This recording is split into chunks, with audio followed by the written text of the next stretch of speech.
central to this program today. So I just wanted to welcome you all and say a few words about our institute and also about this program, and then I'll turn it over to my colleague here. The Institute for Women and Girls is here at Fordham. If any of you want more information or have an interest in getting involved, please let me know. I'll be here throughout the program, obviously. But basically, our mission is to help women and girls, particularly those that are living in poverty, women and girls dealing with discrimination, violence, and we do that as a school by collaborating with community organizations, helping to build their infrastructures, doing programming and awareness activities, as well as several very important research projects focused on women and girls. So welcome. It's a really wonderful institute, and we're again thrilled that you're here. I also just wanted to acknowledge Dr. Pat Brunell, who's been the leader of the Institute for Women and Girls the last several years. She's actually a retired professor here, but was central to bringing our group together, all of the NGOs and the Institute that worked on this project today. I just want to mention we have food down the hall. There's free books. There's a lot of nice gifts from Fordham, so please take advantage of that if you haven't. And just to remind you that we're having a raffle, and if you didn't notice the fine print, the money that we're getting from the raffle is actually going to help girls living in orphanages in rural Sri Lanka. So your money will be used wisely, and our group has decided that over the next several years we've made a goal of raising $10,000 to support girls in orphanages. Saruj, Dr. Roshan has informed us that for a girl to live in an orphanage for a year in Sri Lanka is only $100. So per year. For 1 year for a girl, $100. So our goal is to raise over the next 10 years $10,000 and to support 10 girls. And we're thinking about all sorts of exciting projects along that way. So without further ado, I'd like to just introduce Dr. Roshan, who is the director and founding director, correct, of the International Health Awareness Network, one of the central NGOs that has been working to create this program today. Thank you and welcome again.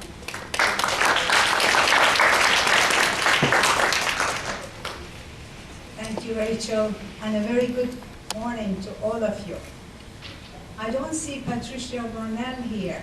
She's the one who, Patricia, well, please, somebody has asked her to come upstairs. She's been working on this program selflessly for many months. And even today, from 9 o'clock, she is at the reception downstairs greeting the guests. I would really love to see her here, please. Thank you. It's my honor and great pleasure to stand in front of you today to welcome you in a rainy day from far areas, Washington, Philadelphia, New Jersey. All our friends and supporters have come for us to be together and celebrate the occasion of Commission on the Status of Women about empowering rural women, our sisters in many parts of the world. International Health Awareness Network was conceived in a rural village in Nairobi, Kenya. In 1985, destiny took me to Nairobi. Just to give you a little bit of history, the end of decade conference was supposed to be held in Tehran, my home country. And in 1979, a revolution changed the history. And the meeting could not be held in Iran and was held in Nairobi. It was my first major international trip, and because I was part of the organizing committee, I did go to Africa. I was a young mother of two, a very busy obstetrician. And during the opening of the ceremony, somebody fainted on the podium. They announced is a doctor in the room. So my delegation pushed me to the podium. When I arrived, I really didn't do very much, but the patient recovered. But as most of the time, you know, doctors are just giving you a little more of support. Your body heals you and takes care of you. But in any event, as a result, I became well known in that conference. And when the American delegation with prominent women like Bella Abzug, Betty Friedan, Maureen Reagan, were going to visit a village outside of Nairobi, they invited the good doctor to go with them. At the end of our visit, the leader of this wonderful women group who were in charge of the village, they came to me and they asked me, why can't you help us? I looked around and I said, all these powerful women here, are you asking me? They said, you have access to these powerful people, and you have compassion for us. So we want you to help us. I was roommating with a well-known lawyer who might be here later today. Her name is Sybil Shaneworth. I asked her, Sybil, this is what happened. And she said, if you want to help them, I will help you. That is how International Health Awareness Network was conceived. So allow me to show you a few pictures from the history of 25 years of wonderful work that, because of our sisters in a village, we have had the honor and the privilege to serve. We have been to practically all the continents. We have built the schools, health centers, given ambulance. We have worked with universities in America and abroad. I'm proud and honored that President Ricardo Fernandez of Lehman College is with us today. For the last 10 years, Lehman College has supported us in many projects that we have done all over the world. So this is a homage to the rural women.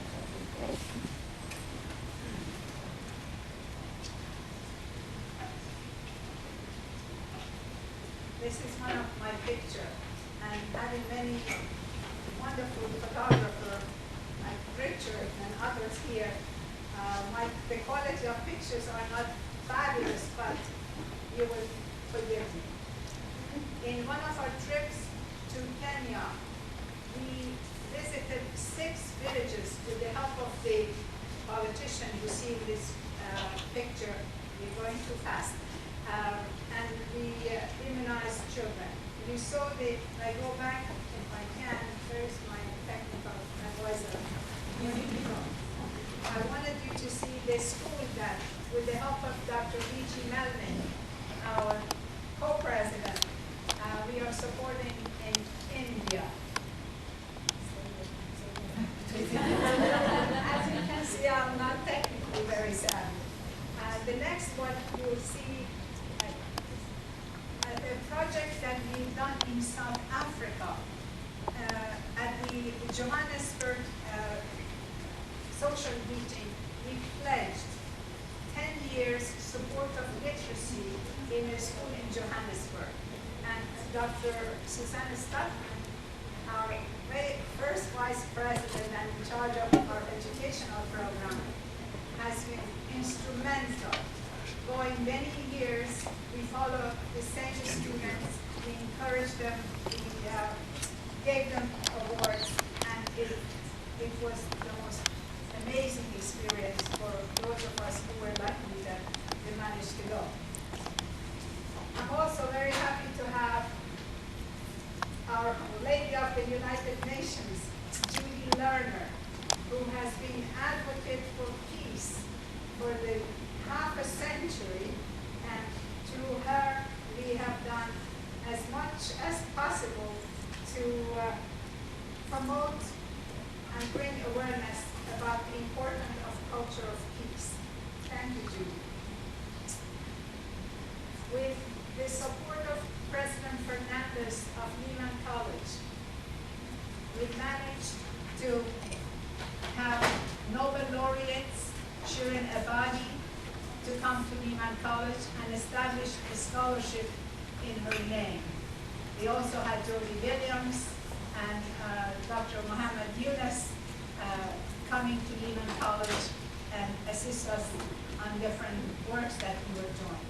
With the scholarship of Dr. Ebadi, we took 4 students to Hiroshima, Japan, when we had a summit for peace that Ambassador Amaru Chowdhury also attended.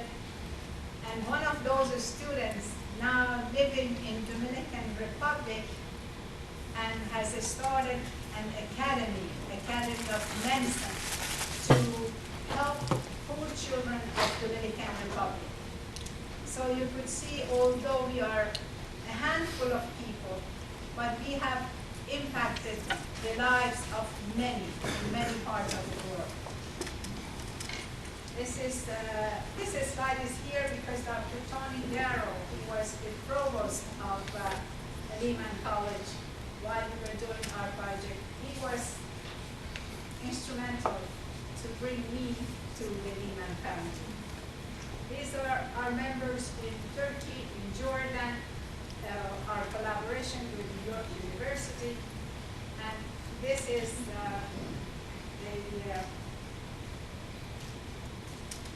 paying homage to Sebel Aksu, the late Vice President of International Council of Women, that was instrumental for our project, ongoing project of literacy environment in Izmir, Turkey. And that is the last slide to say thank you to the World Women of Kenya.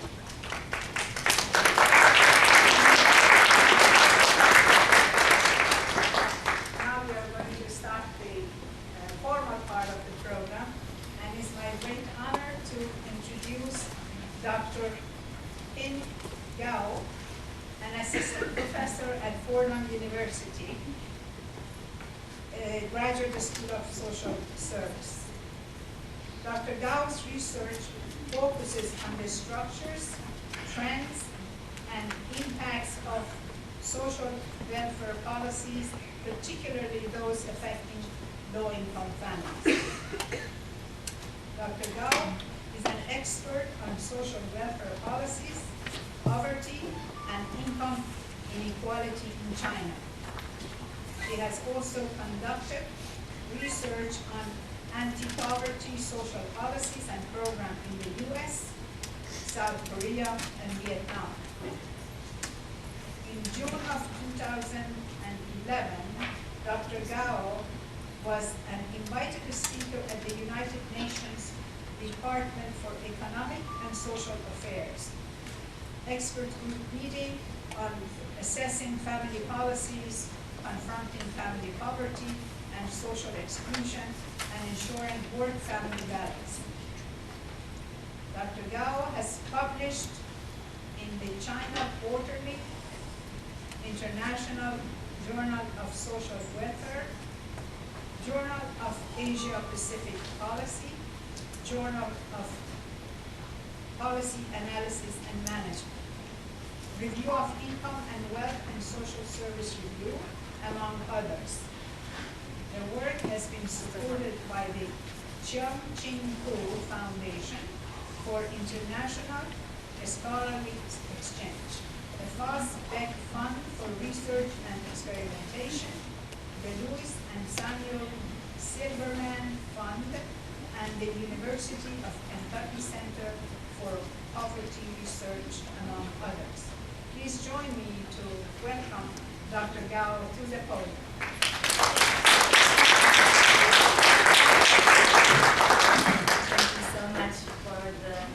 very detailed introduction. It's an honor to be here.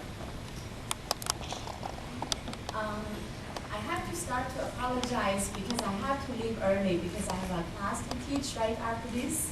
So I feel terrible that I will be missing all the wonderful dialogue throughout the day. I will try to come back when my class finishes at 12:40 and join you. So I'll be talking about rural to urban migrant workers in China. What are the facts and what are the challenges? When I looked at your photos, I was thinking to myself, I could be one of those rural women, and I could be one of the migrant workers in China, because I was born in a Chinese village, and fortunately for me, my family migrated from rural to urban China when I was 6, and that changed my life. Part of the story for rural to urban migration in China is China has a very strict registration system. If you're born in a rural area, you have no urban status. That means you have no access to any urban benefits or jobs legally. That policy has loosened up a little bit. However, it's still the case, and that's why the rural to urban migrant workers are facing a lot of challenges in today. So since 1990, there has been a drastic increase in the number of migrant workers in China. The bars are showing the number of workers. The first bar shows in 1993, there were only 62 million migrant workers. That's men and women combined. However, in 2010, that number is 153 million migrant workers who are really temporarily living in urban areas, but really living in urban areas for most of their time. So they're temporary in their status, but they live there and suffer from a lot of challenges and the lack of access to urban benefits. The line shows the number of migrant workers as a percentage of their urban peer workers. So you can see that by 2010, almost 50%, they make up almost 50% as a ratio to urban workers. Migrant workers are very young. Most of them are under age 30, especially most of them, over 20%, are between ages 21 and 25, and that group has more women, the yellow bar, than men. Women also are more concentrated in groups of 36 to 45, working as service personnel and domestic workers. Most migrant workers have low education, so 65% men and 70% women have only less than high school education. The tall bars are those with junior middle school education, and we also have a group, the first group with only elementary school education. So you can see that the migrant workers really lack human capital to make them possible for upward mobility. Most of these migrant workers are married and have children. They're in that age. So 65% men and 72% of women migrant workers are married. And these two bars show among those who are married whether they have children. So only 7% have no children, and others have 1 or 2 or 3 children. So most, because of China's one-child policy, have only one child. That's the red part. And then China has a more lenient one-child policy for rural workers, for rural residents. Therefore, some of them could have 2 or more children. Of course, some of those people have to pay a penalty or fee to get their children legal status. What happened to these children? They are mostly left behind. 56% of the children are left behind in the villages, mostly living with their grandparents. If they are lucky, they have grandparents. The rate is actually much higher for younger children aged between 0 and 5. These charts show the changes of the number of children left behind in villages from 2000 to 2005. The blue bars are those aged between 0 and 14, and the yellow bars are children from 0 to 17. You can see a huge jump, right? A big increase over that period. And on the left side are the children living with parents, and on the other side are the children who are left behind, who are the majority of the children to these migrant workers. How do they survive without parents? Luckily, they have grandparents. However, they don't have a very close contact with their parents. Only 65% of the left behind children talk to their parents on phone only once per week or less. So not very often contact. 9% have no direct contact with their parents. When the children were asked whether they want to live with their parents in the cities, half said yes. However, 44% said no, because they don't feel attached to them. They feel that cities are an alienated place. Where do these migrant workers work? Most of them work in sales and services. So the central tallest bar shows services, and then next to it have sales and production and transport. So women concentrate more in sales. Those are mostly the younger women. And then if we move over, they are more concentrated in self-employed and domestic workers. Migrant workers do not have the protection of contracts that much. 50% men and only 40% of women migrant workers have any contract. The bar shows the percentage with the different kinds of contracts. The first portion, the dark blue, shows the permanent contracts, a very small proportion. The next bar shows those with long-term contracts, 1 year or above, but most of them really do have only 1 year contracts. And the next portion is short-term contracts with only less than 1 year contracts. Then we have the casual contracts, which is a contract based on a piece of work, the purple share, and then lastly, the red share is temporary workers. So overall, they have no protection of contracts. What about their working conditions? Over half of the migrant workers work 7 days per week. That's the tallest bar there. Then the next biggest group works 6 days per week. Next big group, which is 10%, 5 days per week. So they work many days, on average 10 hours per day. And for women, that number is longer, about 12 hours per day on average. There's huge wage discrimination. Migrant workers receive about 2/3 of pay of their urban peers for equal work. Among migrants, female workers receive about 73% pay of male workers for equal work. They don't have a lot of social protection. They lack social insurance coverage. So this slide shows their access to medical insurance, pensions, work injury insurance, unemployment insurance, and housing cumulative fund, which would enable them to buy housing. The tallest bar, over 70%, is medical insurance. However, that contains some myth about the high coverage. Because China now has a universal rural health care system, so most of the migrant workers have medical coverage through their rural insurance. However, they cannot access it because they live in the urban areas. So nominally, they have high coverage. However, they don't have access to actual medical services. You can see that only 25% of the migrant workers had a basic physical exam in 2008, and that number is smaller for women because women's health is less important than men.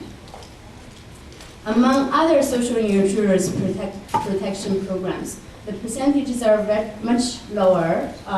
Pensions, less than 30%, work injury, unemployment, housing cumulative fund. very low percentages, and you can see the gap between male and female workers. Female workers' social insurance is always at a less advantage.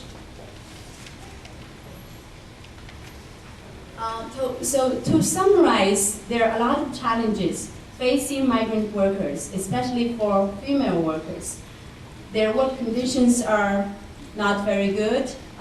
They work a lot of hours, a lot of days, but receive less pay. So how to change that? In 2010, there was a major labor contract law which started to monitor working conditions and impose employers have to provide social insurance coverage. But my recent research has shown the progress of implementing that policy has been very slow. They lack human capital for upward mobility. As we saw, most of the migrant workers have very low education. So how to make them more competitive in the labor market is a long-term challenge. They lack social insurance, they lack basic human rights protection, and that's very evident through many qualitative research, interviewing women about whether they receive any care, any share of child care responsibility, their working conditions, safety issues, and that's very evident there. Lastly, two issues I want to raise, which I didn't have data to show, but many women don't have maternity leave or maternal care to help them go through that period to receive enough care. And then after the children are born, if they keep the children with them, they don't have any child care support. One of my colleagues does child care research among migrant women. Through her interviews, she found that mostly the children are wandering on the street, of course, in the migrant neighborhoods. So there's some kind of protection, but it's very worrisome. And lastly, they have a lot of stress and mental health issues. They have to send money back to their home villages for their elderly and their children, which is the financial stress. But at the same time, their jobs are temporary. They don't have the protection system they need. So it's high stress and a lot of mental health issues, which isn't talked about in the Chinese media, but we know it's there. So thank you very much.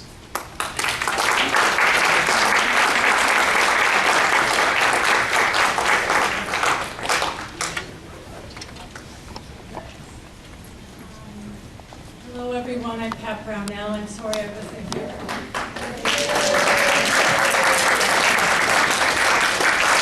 Thank you so much for coming. This is the very first time that the Institute for Women and Girls has had the opportunity to host a parallel event for the Commission on the Status of Women.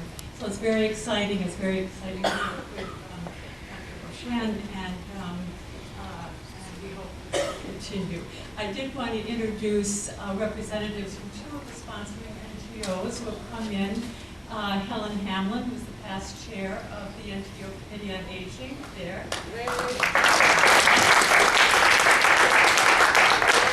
And Susan Summers, Secretary General of the International Network for the Prevention of Elder Abuse. We're having an afternoon program on the purple sheet for older women. There will be a subcommittee on older women of the NGO Committee on Aging, and I chair the subcommittee from 1 to 2. You're all invited. And from 2 to 4, Elizabeth Slater from the Older Women's Network in Europe and ORLAG, and Susan Summers will lead a discussion on human rights instruments promoting the rights of older women.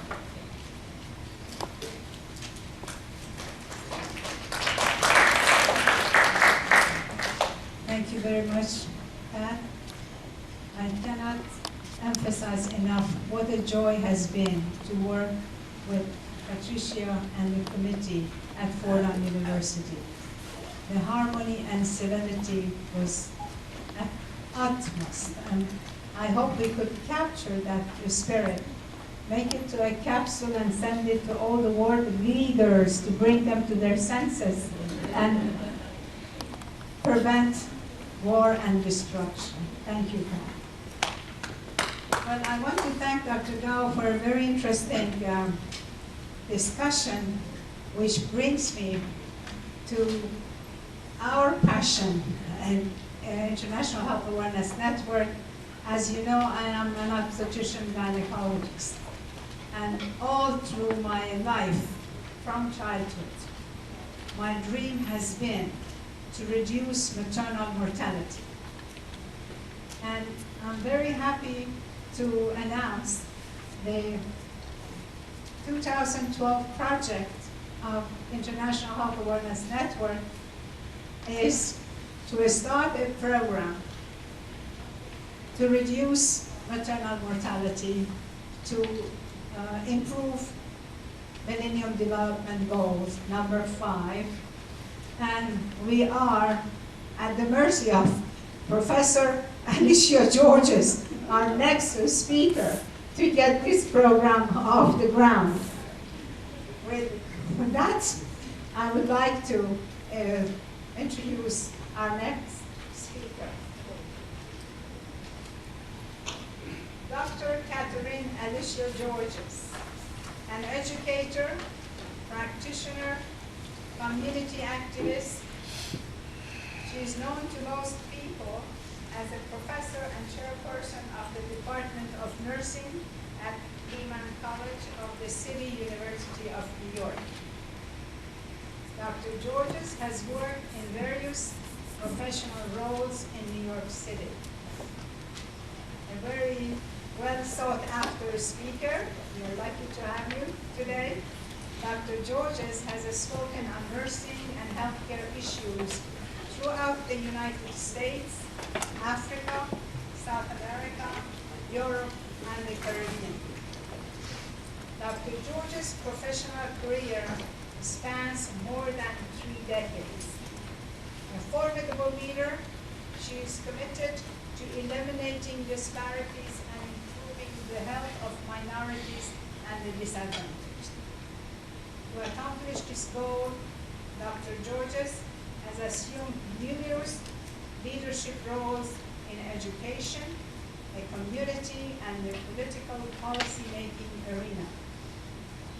Dr. Georges was the 5th president of the National Black Nurses Association, an organization representing more than 150,000 Black registered nurses, licensed vocational nurse, and student nurses located throughout the United States, Africa, and the Caribbean, whose primary purpose is the advocacy for access to equal and quality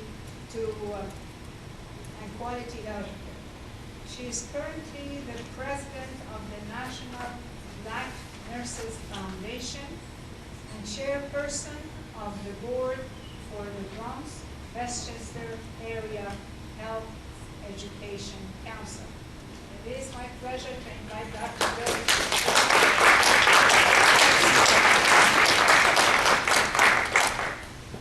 I think I won't bother with my slides. I can go ahead and talk because I really, one of the things is I want to say good morning and thank you for having me. When Dr. Roshan asks you to do something, you don't say no. I'm sure many of you have learned that over time. And because I have the utmost respect for her and what she does and what she wants to do, with the blessings of my president and the support of the faculty in our department, we're going to be working with Dr. Roshan in getting this project off the ground, along with this foundation. I thought I would share with you today some of the work that I have done in the beginning as an individual, and then through my role as president and then as a board member of international organizations whose focus have really been on the continent of Africa, and particularly around working in areas such as breast cancer awareness and cardiovascular disease, and really in an attempt to empower women and families in making sure things happen. So I just thought I'll go back to my notes and I'll say a couple things. during the years of development of these projects, we kept in mind some very basic tenets. Folks don't want you to come in there and tell them what to do. You know, they say, go home, Americans, go back to your country. They want you to come in and tap into the resources they have within their communities, but also within the individuals. So we used as a framework the issue of power and understanding that that is the ability to motivate people to get things done. We knew that when many of these organizations and people that we would work with, they would have to do this without the formal organization or the formal right that was granted by organizations, because they were not governmental agencies. Many of them that we've worked with are professional organizations, or at least those that were trying to rise up throughout the community. Because I'm a nurse, and because we were working with other healthcare groups, I want to remind you of one thing, that a majority of primary healthcare workers in this world are women. They're women of color, and many of them, or majority of them, on some of the continents, are nurses. So that was the rich resource that we knew we had in the organizations. Now, for any physician who's in the room, you must excuse me, Dr. Roshan hears me say this all the time. It was interesting that one of the first groups that I ventured out with were physicians who felt that nurses could bring a lot to the table and who understood what was happening in the continent of Africa. We kept in mind that when we left, that one of the things we wanted to do was really to keep in mind the issue of empowerment. And we felt that that was enabling individuals and groups to participate in actions and in decision making. See, we couldn't make the decisions for them, but rather to assist them in the decision making. And that we had to support an equitable distribution of power. Now, if you understand in many parts of the world, particularly on the continent of Africa, that is not quite the way folks want any equitable distribution of power, particularly with women. Even though the women were the people doing the primary care. So that was hard for us initially, you know, to get to that. It was not an easy doing. So we did have to use our contacts within some of the governmental agencies, like to open the road for us so that we could at least begin the dialogue around how we would begin to shift power, particularly in some of these clinics and areas where, in the rural areas, where the primary people rendering care were women. Now, some of them were educated as first-level graduate nurses. Others were not. They were helpers. You know, they were the people who were the community health workers. We call them all kinds of things today, navigators, PCTs, whatever. But they were the women of the village that really did a lot of the work. We had midwives who were not nurses. Many of them, I grew up in the United States Virgin Islands. I'm sure you didn't detect my accent. But I grew up in the Virgin Islands where our work of maternal child were done by midwives. They happened to have been nurses, but in some parts of our islands and other parts of the other islands in the Eastern Caribbean, they were not nurses. They were women who were part of a village and a community who did the maternal child health. The other thing we had to keep in mind was the whole issue of empowerment. And we understood that we had to figure out how to connect these persons to recognize their own strengths. See, because they, you know, in many parts of the world, women are so beaten down. You know, they don't even realize what strengths they have and what resources, and then to try to get them to connect that to what they would be doing for the community. And then for them to then confirm about who they were. And when we look back, we think we've accomplished some, and I will share with you some of the outcomes of the partnership. Because we're going to be working mostly with women, we use a feminist model. And a feminist model, you know, does not exclude men. It's just a model that's called a feminist model. So that the key in that we had to remind everybody, particularly our male counterparts, that nobody was, there was no person up here and everybody else were the king, but rather there was a power sharing. as those projects were developed. That we firmly believed in equality, so that the worker from the community had as much rights and say in what she thought, and mostly she, we had very few men who worked out of the community, they were women. They had a right to say what they thought would be best for the community, and that they had the same vote and the same decision around the project, and that we respected each other. We were not, we made sure we addressed people. People don't like to be called by their first names, but it's not the ones that we met initially in Africa.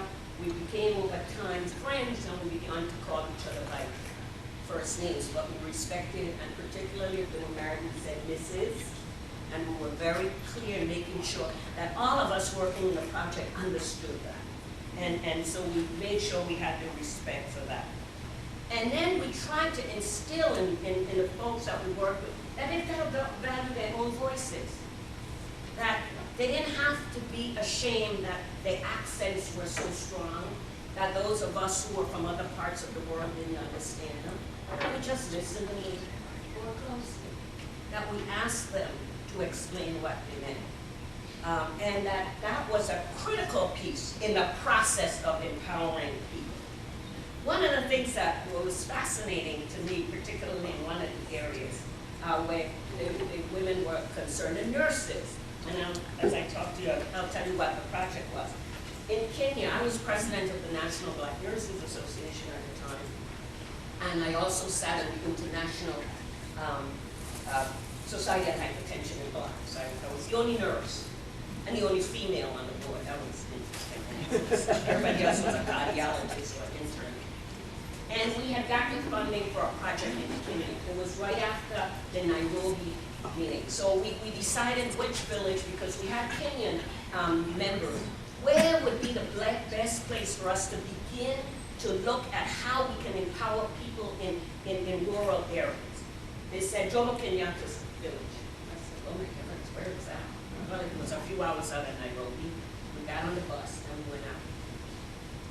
And the nurses who had come in, we had National Black Nurses had gotten us a sponsor to bring the nurses in from the rural areas. I didn't understand until that time, you know, and we said, well, they're professional nurses. Well, they didn't have any money. They weren't paid that well. You heard, women still are not paid as well as men for the same service. So we had to pay for them to come into the, to go with us on these projects. They were so hesitant to ask or suggest anything to a physician. And they kept saying, but he's the doctor. I said, so. You know, they felt that they didn't know how to, because the hierarchy was very, very high.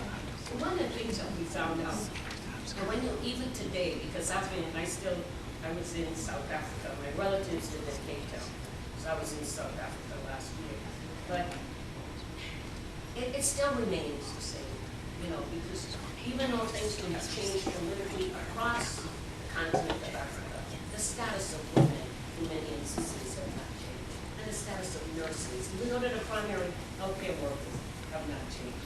But the people who paid for us that day, when I saw Dr. Roshan's slide on how many people are immunized, it was one of the days that none of us expected what we saw from people coming who lined up when they knew were coming. Now, again, they were mostly women with their children, because their concern was, could somebody see our children? And from that encounter, we spent a day and a half there. I took more blood pressures, gave more vaccinations. I didn't know what to, you know, we were weary, but we worked very hard. From that partnership, from that development in that village, we were able to provide for those nurses who work. This is a rural clinic. The doctor came once every 6 weeks. For those nurses there to be able to have communication with physicians at a larger center. We got a company, I'm not going to say the name, to give us the electronic, you know, equipment. And they've replenished it ever since.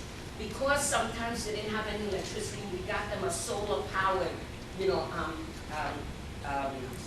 not video, but machines so that they could have some ongoing education for the nurses and the community workers. From that came a partnership that we called Heart to Heart, where we brought children with congenital heart disease to the University of Birmingham, where Dr. Herman Taylor was the cardiologist and made arrangements for their cardiac surgeons to operate. But again, because we believed in the concept of empowerment, we brought the female physician who was in charge of that area to Birmingham so she could learn and she could find out what the treatment was and what she would have to do when she went home to manage this child. We were successful. We brought about 12 children through that project. Another project that we had and still pretty much going, we tried Dr. Roshan to do something in Zimbabwe, but that was one of the most politically hot places. The whole issue of maternal child, they still have a very high mortality rate, but we just couldn't penetrate, that system, even though we had our contacts in the rural area because of the political climate. And so we decided not to pour our resources, we stepped back. We did continue, however, to do work in Cape Town, where again, people think that, well, South Africa is, it's a Western country. Yeah. Till you go to Cape Town, it's a beautiful city. I think I'll maybe tired of it. But Cape Town is great, but as soon as you go outside the very industrialized areas, there are pockets and pockets. And I'm not talking about it just the black townships. I'm talking about the other folks who are, that they call them colors, but they're black people, who are in these areas where, again, we keep thinking of Africa as infectious disease, but cardiovascular disease is still the leading cause of death worldwide. And we knew about some of the issues that had arisen in that industrialized country because of the smoking and the high cholesterol. So what we did is we worked with, again, another cardiologist who has since retired and has continued the project in developing women, again, who needed work, who could become part of a system and resources to monitor blood pressure, help people with a diet, very, very high fat content. When I go to my cousin's houses, I don't eat their food. They cook too much. They're really very, very high, and everybody wonders why they have heart attacks. I mean, they smoke. The colored folks in South Africa smoke very, very heavily. And so that was one of the key issues that we used those workers to work the children in beginning to decrease the tobacco use. And I don't have to tell you how tobacco gets distributed in all the other third world countries and vulnerable populations. And then the one that really started me off, and that again, because nurses were critical, was the whole issue of breast cancer, and breast cancer awareness. And particularly in Nigeria, where other parts of Africa, where women have a large family, they increase their chances of breast cancer in many of that data that comes out of Africa. And so it was trying to teach women, how to teach women to do breast cell imaging. And it was, we couldn't have the men, they didn't want the men around, but we were able, particularly in two villages, a village called Asumei and a village called Newi, where we were able to get women from the church, the Anglican church, which was what I call it Anglican, but they call it Anglican too, where we got women in those churches where we taught them how to teach the other women within their groups breast exam. We felt that when we left the continent of Africa, we still have a number of projects going on, and the project that Dr. Roshan, if it's the last thing I do, President Fernandez, before I leave Lehman, is I'm going to make sure that we get Dr. Roshan's project off the ground in Tanzania, because that will be critical in decreasing the maternal child health rate in that country. We think that and one of the things that we've used in all the organizations that we've worked with in projects is that we're leaving the community better than when we left. Thank you.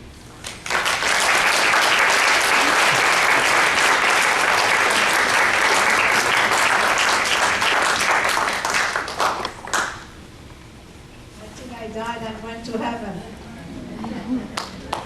Thank you, Alicia. Thank you.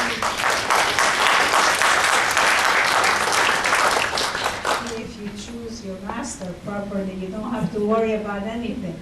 I'm so happy to have Alicia here. I want to tell you that as part of my training, I studied in England, and midwives played a very important role in the obstetrical care. And I was in an international conference, and the issue was discussion between obstetricians and the role of midwives.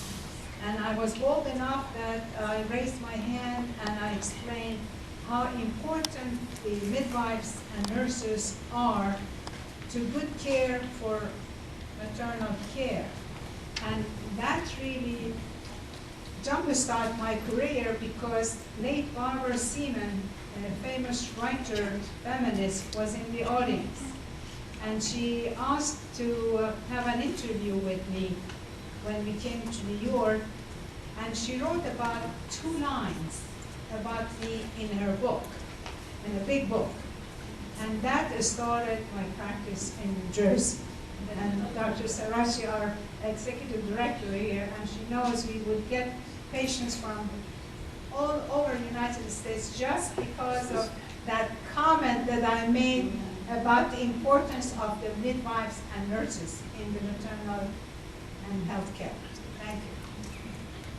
Now it is my great pleasure to introduce and invite Dr. Marciana Popescu, who is an associate professor at Fordham University, Graduate School of Social Service. Her main research are in the area of violence against women and intimate partner violence. Dr. Popescu, before I say any more, the next year, Commission on the Status of Women topic is going to be violence against women, so we have work to do. Dr.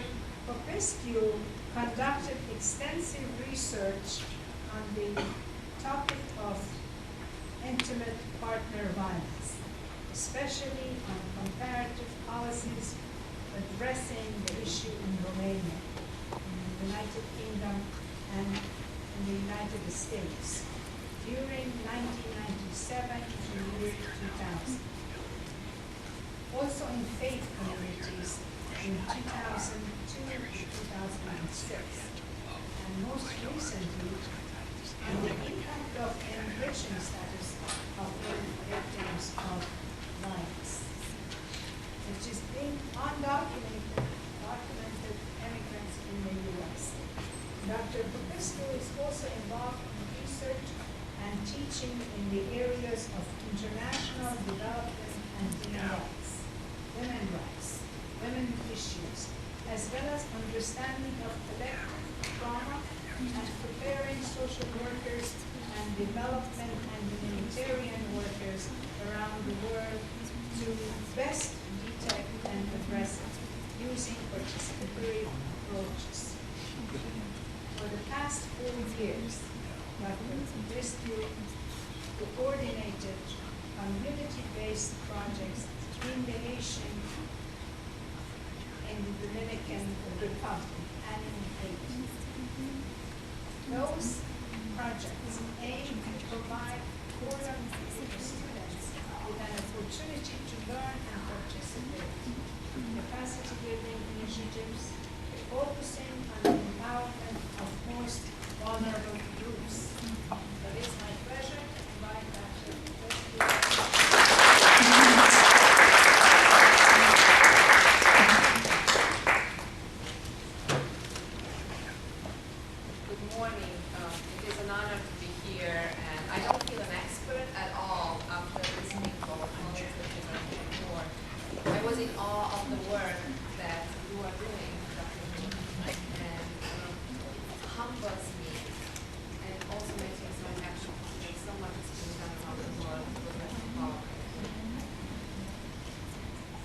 It's hard to hear in the back. Oh, to the mic. Thank you.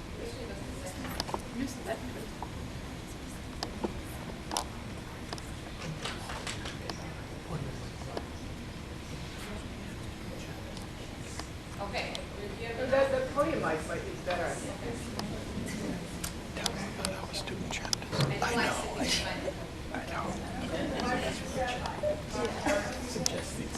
the podium.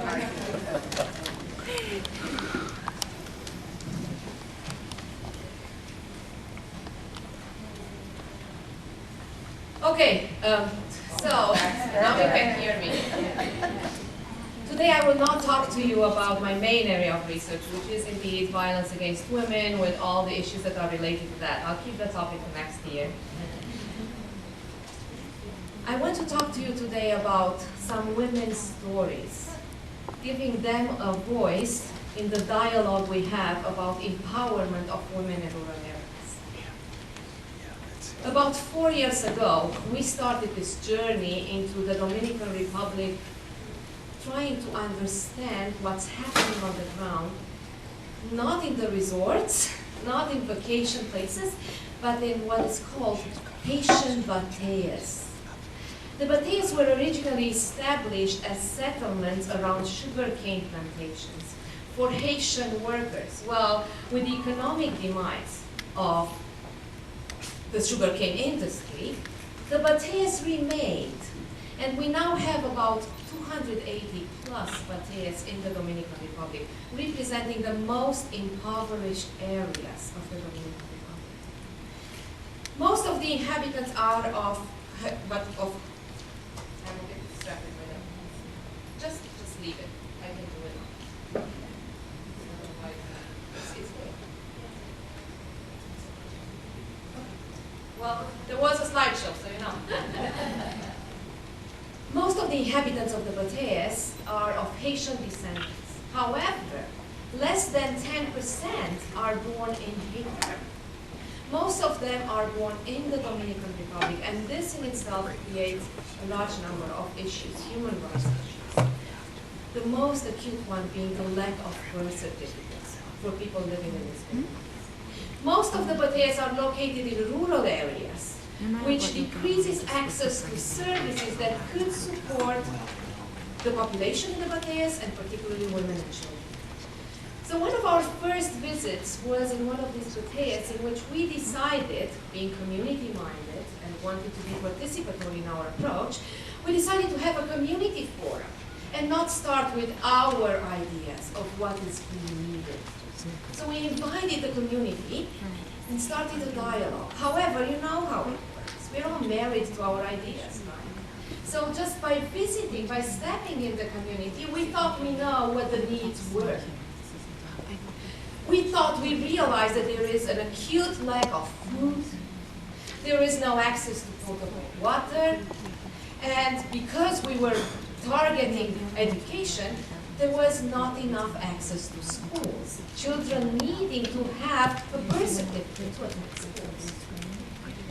During our conversation, however, we were in for a surprise, because the community came with a different agenda. What do you think their first need, indicated need, was coming from the women in the community? They needed a community latrine. That was their first request. And it made me think that before you can start any type of work, listening to women in the community will really help our strategies reach the population that needs it. It was about their dignity, first and foremost. Yes, water is needed. It's part of a community latrine project. Yes, food is needed, but not having a private space for some of the most private needs really affected women in this community. The second need that they immediately presented to us. Now, keep in mind, we were there to work on a literacy project to ensure access to education for children in the bateas, right? And we were there to convince parents of the importance of education, like they don't know. A very young woman, probably she was about 23, raised her hand and asked the question that guided our work ever since. How can I help my children? How can I encourage them to go to school if I don't know how to read and write? Again, it shouldn't have been a surprise, right? You cannot talk about education for children if education for adults is not in the picture. Yet somehow we forgot this aspect. And the women in the community brought it up. With this story, I wanted to kind of frame our conversation today based on challenges for women in rural community as compounded for 3 specific groups.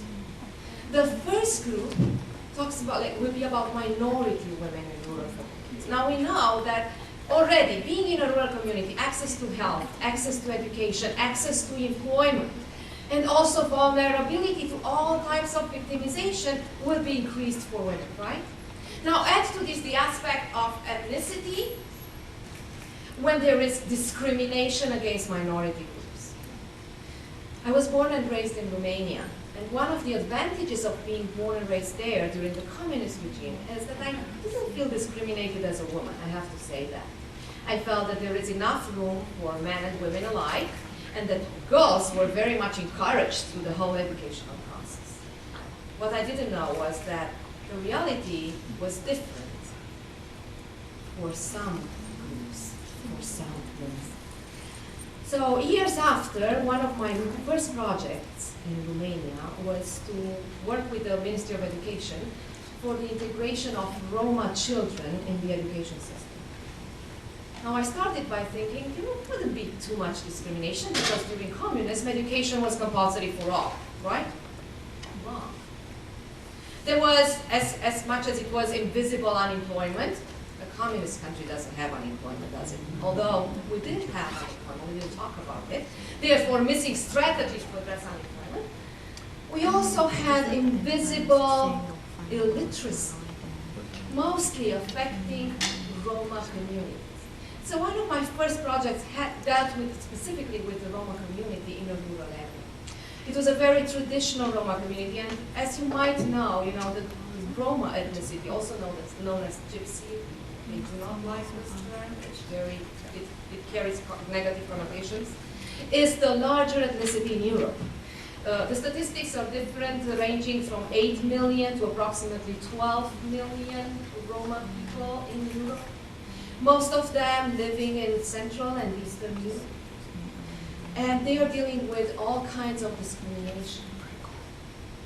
Working in that community, I learned that vulnerability for women and girls in Roma communities in rural areas is much higher than for the rest of the population.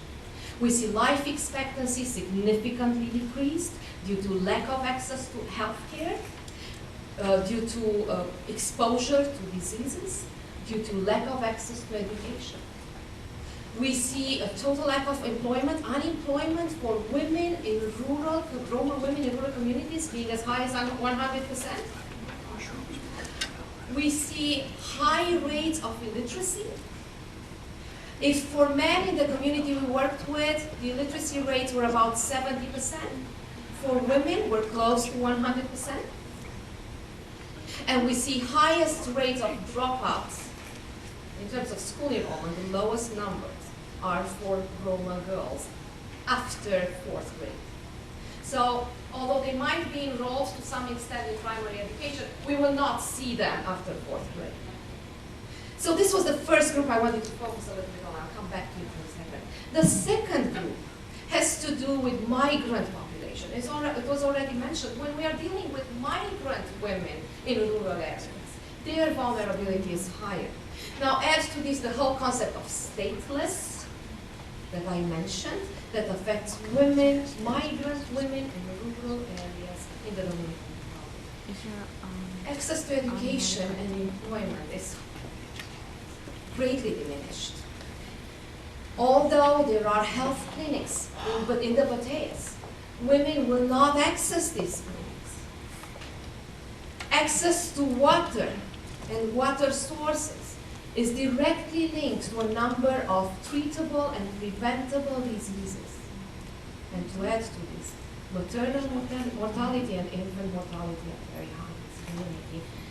Although the Dominican Republic does not have high rates of HIV/AIDS, the highest incidence and highest prevalence of HIV/AIDS is among the women in the battalions. This is why I wanted to add this group to our conversation. And the third group is women in post-disaster areas. It was mentioned that for the past 4 years, moving from the battalions in the Dominican Republic into Haiti, we started doing work around women's empowerment in Haiti. Now, one topic that you hear now and again when we talk about Haiti is that sexual victimization is at very high rates right now. However, forced sex is not a new topic for Haiti. There were studies that preceded the earthquake that talked about forced sex and the socioeconomic contributors to forced sex and sexual victimization for women in Haiti. So for these three groups, when we place them in rural areas, we see a much higher level of vulnerability and deprivation. And when we talk about deprivation, studies done around the topic of food security initially that are now expanded to other areas, talk about deprivation on 3 levels, or if you want, 3 major factors contributing to deprivation. The first one is availability. So when you think of these 3 groups, are we talking about a lack of resources? Is food available? Is water available? Are healthcare services available? That's the first level. And from an intervention perspective, if you talk about availability, what do we need to do as professionals? Make sure that we have networks through which those goods and resources are brought to the community. This is what relief work is about. Yet, this is not the only aspect of intervention. The second aspect has to do with accessibility. So even if we do have resources, can women, and particularly women in these 3 groups in rural areas, access those resources? What are the implications? What are some of the barriers? Talking about my experience in the Roma community, there was a school in the community that schooled children up to 4th grade. Now, not surprising, after everything we learned about segregation in the school system, about 95% of the kids in the school were Roma. All the Romanian parents in the village sent their children to the next village for school. But there was a school, and the school was a resource because the principal was a very committed woman to the education of girls, to the education of all children. So she was trusted by the community. However, after 4th grade, all children had to go to the next village, which meant what? About 3 to 4 miles of walking. They don't have school buses for those regions.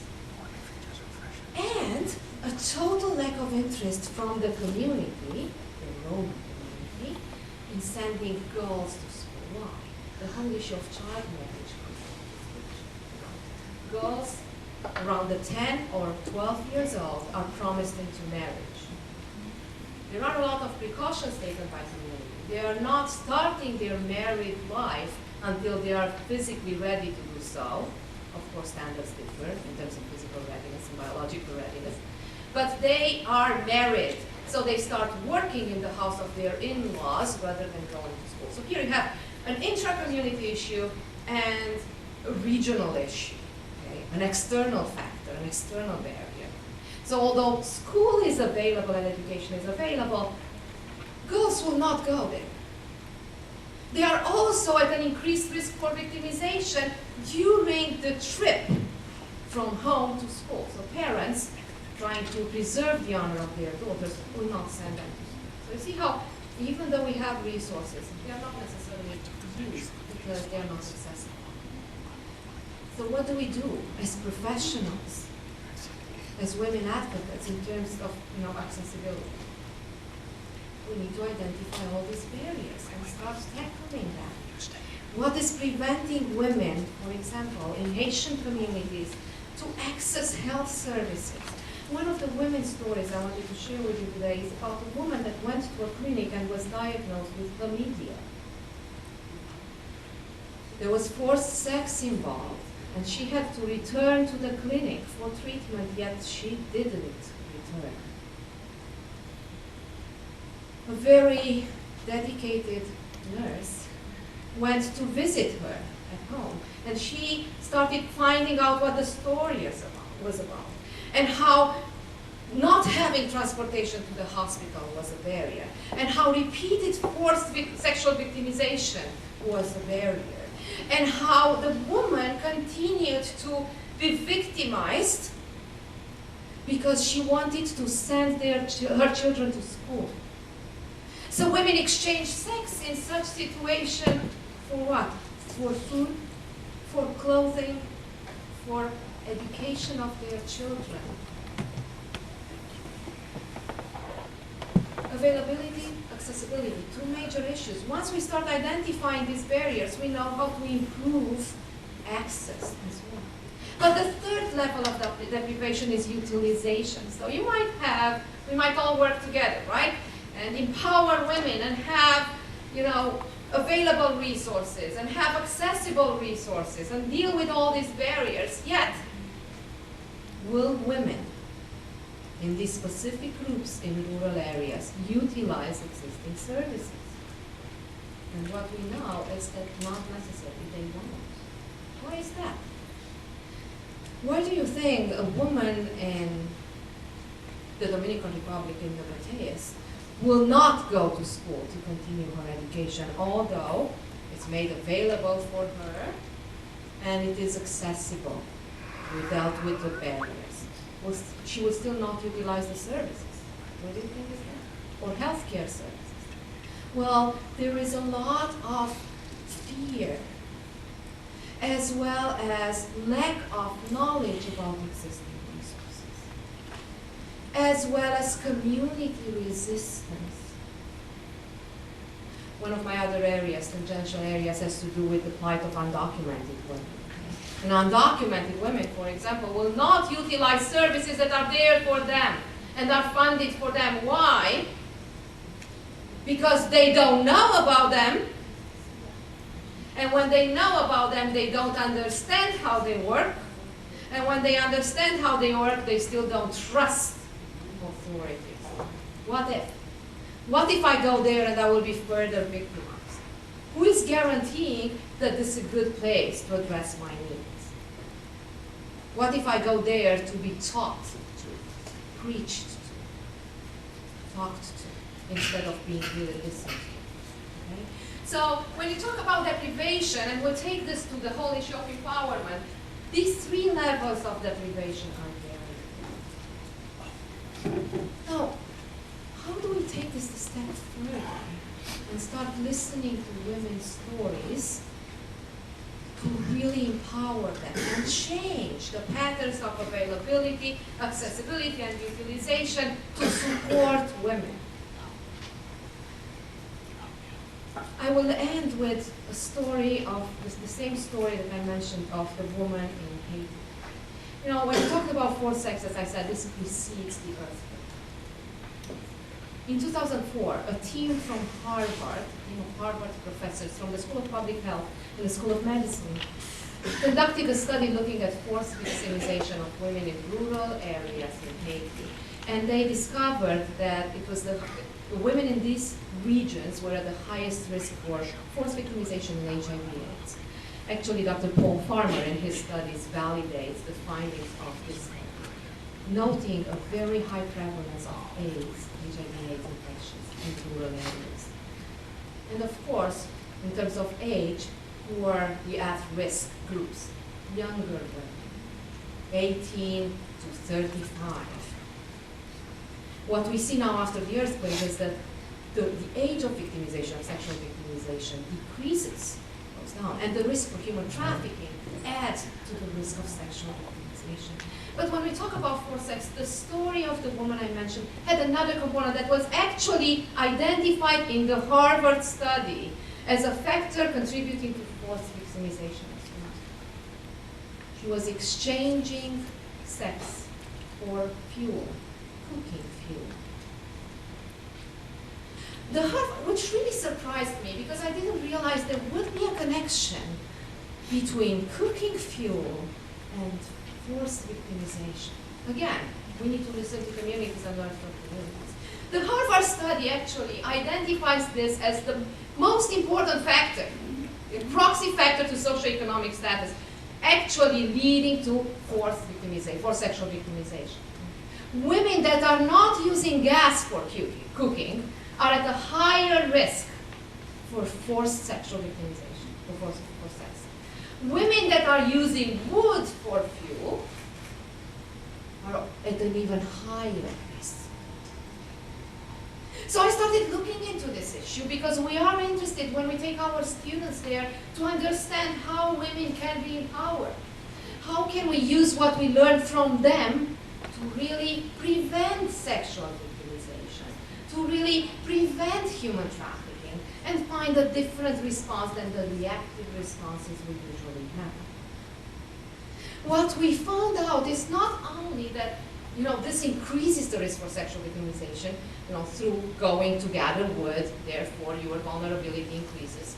Through not having fuel to cook for your children, therefore your vulnerability for sex increases, because you will exchange sex to make sure that you can cook for your kids, but also for being at a higher risk of, let's say, early mortality because of the NOx that are produced by traditional cooking fuel. A study actually shows that traditional cooking fuel used in Haiti, for an afternoon of cooking is the equivalent of smoking 200 cigarettes. Now, who is doing the cooking? Women. And this traditional cooking fuel is mostly used where? In rural areas. So here you have major human rights implications and public health implications that affect rural areas. So what do we do?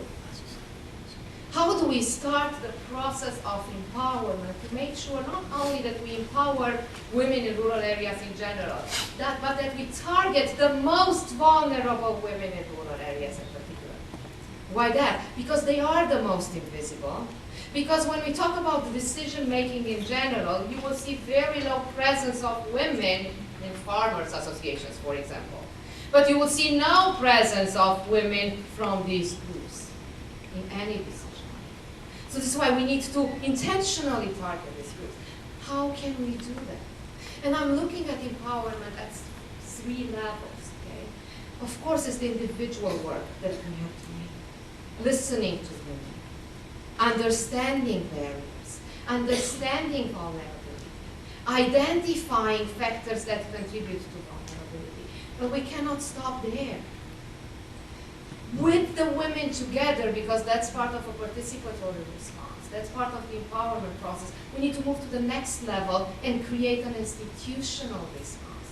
Yesterday I had the privilege to attend a similar parallel event at NYU, conducted by an organization from Haiti. It's called COFAVIV, Victims for Victims. That's the very good translation. And what they do, they are working with women and they are taking this work to the institutional level. How do we work with healthcare providers? How do we work with schools? How do we work with environmentalist organizations? For so long, I, for one, failed to make the link between food security, water access, cooking fuel, and women's safety and security, but it's there.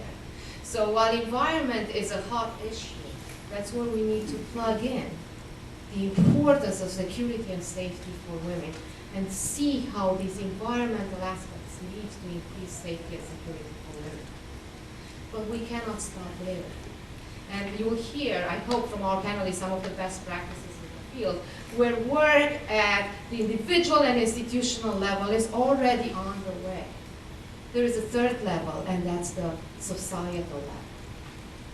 What do we do about policies to empower women? How do we address availability, accessibility, and utilization patterns? How much room do we give to women's voices in the process to make sure that we respond to what they need, not to what we think?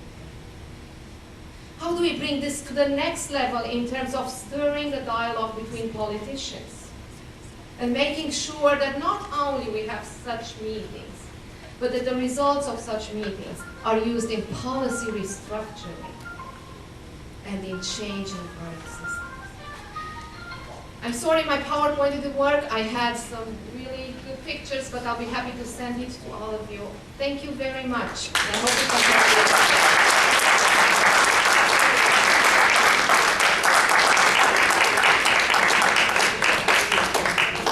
Thank you, Marciana. You're such a good storyteller, you don't need any PowerPoint. That reminds me to share with you that the new initiative of the International Health Awareness Network is working with African Views Radio talk show, and we have a program called Voices of Women. It is going to be aired every Tuesday morning at 10 o'clock, and you're all invited to join us. And we make sure that Marciana will be a guest speaker in our program. I want to thank all our speakers. It's been delightful, and we have more to come. Now, we're going to have a 15-minute break to get to know each other and go to the salon with the books and coffee and fresh fruit. Thank you very much, all.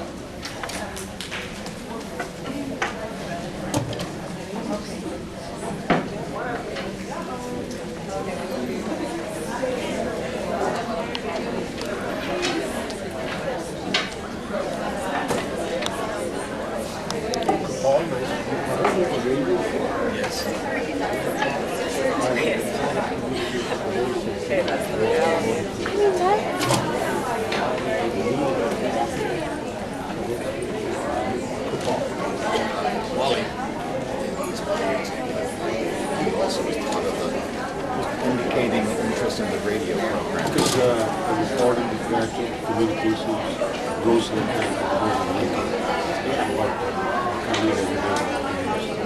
So I was also very interested in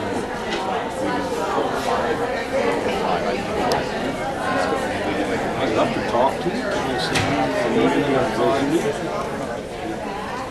Some high rise, it just kind of orchestrates them from there. I encourage everything with, with this NGO, fundraising, media, administration, but also what I feel most impressive, really hands-on work in Haiti, and literally community organizing activities and hands-on. In fact, every time I hear about there's a cholera epidemic in Haiti, I just really worried there. She just is incredible in terms of her work.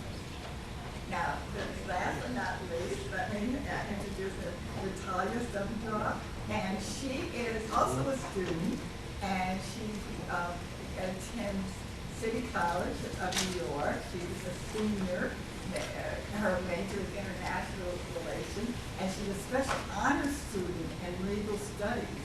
And she's been very actively working on the committee planning this program, and she's very concerned about issues like maternal mortality. She works with the International Health Awareness Network, and we're real pleased that she's also been able to join our panel.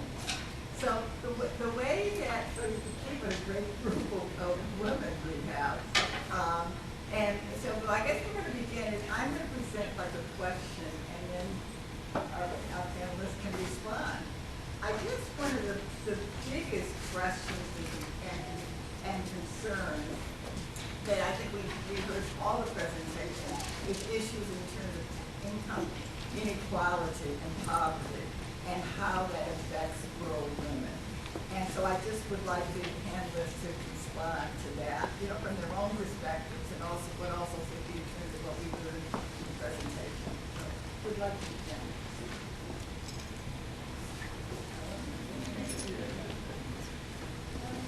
Let me give the African perspective here.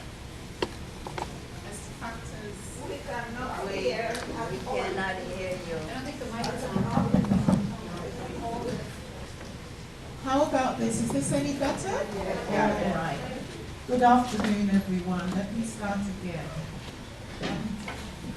Just as well you couldn't hear me before, because in starting again, I would like to commend the erudite speakers that we had this morning that, you know, really sets the tone for the rest of what we're going to be saying. So the question is, you know, factors. We don't hear you. We cannot hear.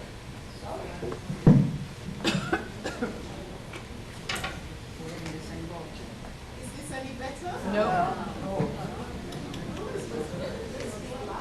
All right, I'm going to shout. How about that? I shall leave my bedroom voice behind and project. So, factors contributing to income inequality, and I shall be speaking from the African perspective, and in particular, my work with widows in Nigeria. The first thing to say is that the girl child is not celebrated. There is culturally some preference. What that means is that, for example, in Igbo land where I come from, there is the subjugation of the feminine, even in the language. So in my language, for example, the word man, nwoke, means God's creation. The word girl means child of burden or burdensome one.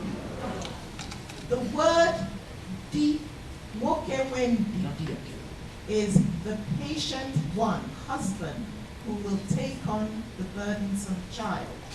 So when the girl child is born, she's not celebrated, she's brought up really in preparation to be handed over to the patient one.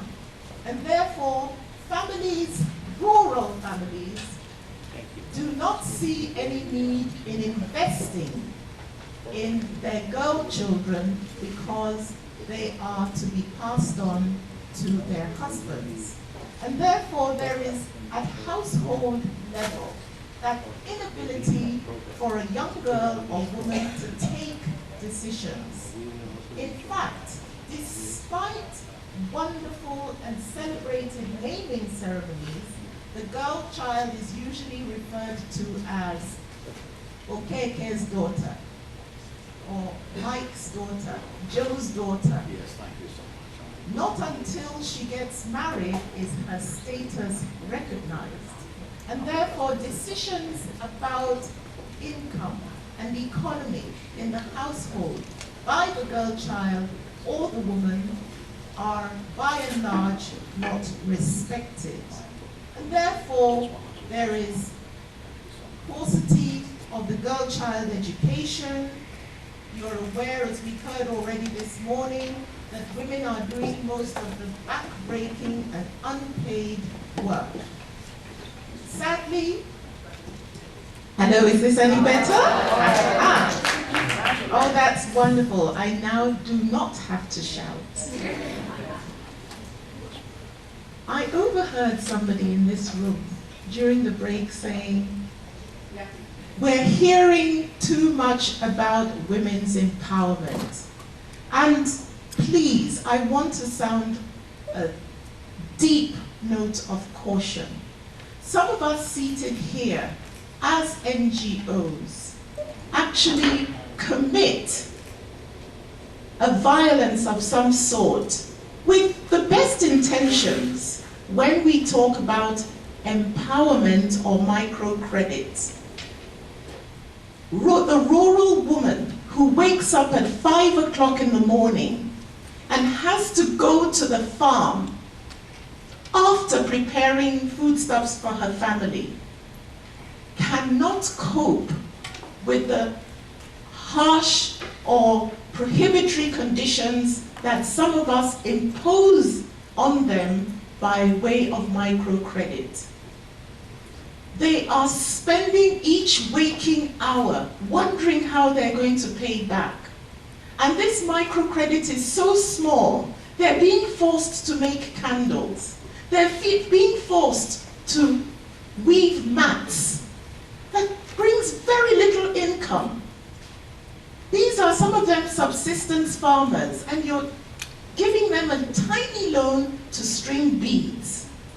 And you're taking them away from their livelihood, what they get money from every day. If they weave those mats, in all likelihood they have to wait for you to come as a cooperative to train them in how to sell the mats and how to make that little money, and then they have to pay back. So I'll stop here for the other panelists to make an input. We'd like to know. Okay, I just want to bring my own personal experience living in Korea. I lived there as a child from ages 3 to 6. I was born here, but I went there. And I grew up in a rural area in a place called Gangneung. It's a region in Korea in the south. And my family owns a farm. So my playground included, milking cows, going to the rice paddies and picking potatoes and such. And I distinctively remember my mother. She did not have any income, for sure. She married my father, who was the youngest of 6 children, and they only had 2 sons, one of which was my father, and he was the youngest. So this meant that my mother was the daughter, hence all the housework, including my uncle's, family, like we all lived in the same house, in one house. So she would do all the chores, laundry, and she even worked while she was pregnant with my little brother at that time. And I was very young, yet I distinctively remember her carrying loads of, bags and, just things that a pregnant woman shouldn't do. She would work at a farm till, from dawn till night.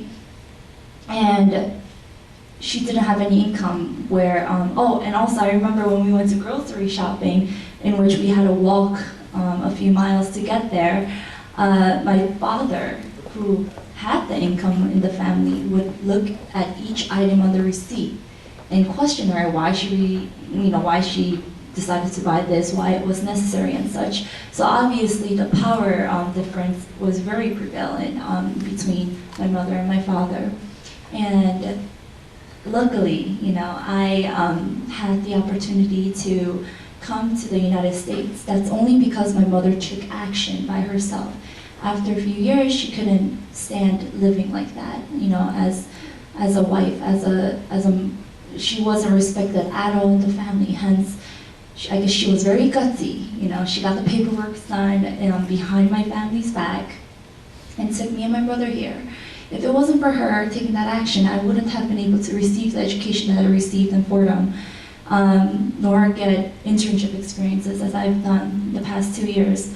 So now I have a future, but if I stayed there, then I'm sure I would have been just like other girls in my town, probably married off at an early age to a town boy and working on a farm. And I have no doubt in my mind that is probably what I would be doing. Who knows? I'm 23 currently. I would probably have kids by now.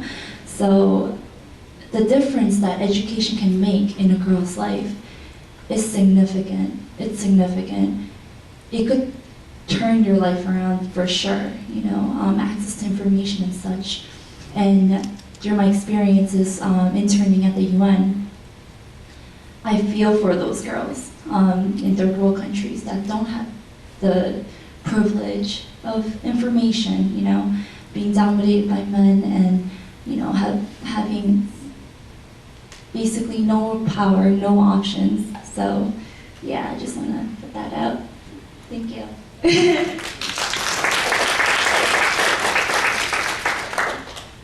Good afternoon, my name is Carl Eibern. I'd like to share with you my experience in Haiti. The population there, the women, they generally have about 6 children per family. Now, you here, women, know that raising a child is no small feat. They don't have the community support that normally we receive through local services. Their community is overwhelmed by lack of support services. Those that face divorce will feel obliged to be able to provide new siblings, new sons and daughters to their new fathers.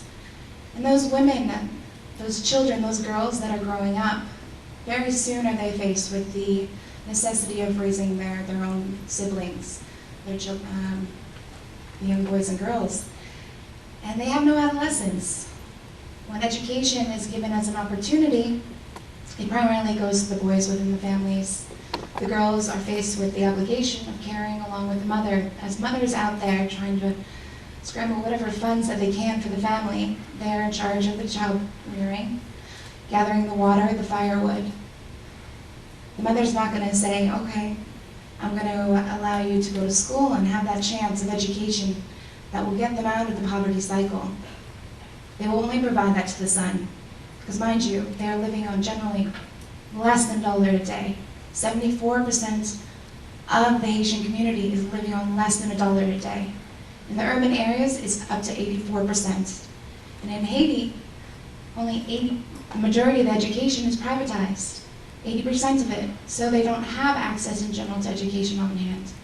So as you said, education is so important, but yet where is the access for the girls? Hello, my name is Natalia Savudra, and I want to thank Dr. Lane Congress for having us here today. And I want to give a little bit of my perspective so you guys know where I'm coming from when I speak. I grew up in a small town in Colombia. It's called Sevilla, and their employment sector is composed mainly of agriculture. It's farms where they grow a lot of coffee and banana. So my dad was born and grew up in a farm, and when he got married and with my mom and they had children, they were still in the town, but they were not living in the farm anymore. They were more in the houses. But when we were born, they drove to the cities to have us because my mom was scared of the hospitals in the villages. And I don't mean to say that in a funny way, it's just to show what the women perceive of the clinics in the rural villages. So once my sister and I were born, my parents' perspectives changed completely, and they only wanted to provide us with an education. And so the only way for them to do that was to move to the United States. There was no other way.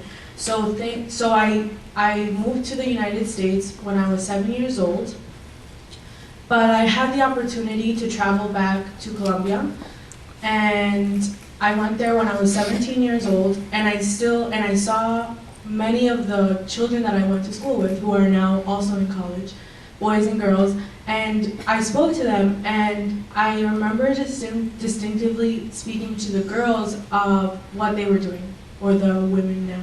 And a lot of them, if they were going to college, and in order to study medicine or to be a lawyer, a lot of them had moved to the cities to get the education there, because you see that a lot of the women who stayed in the villages were either teachers or they were working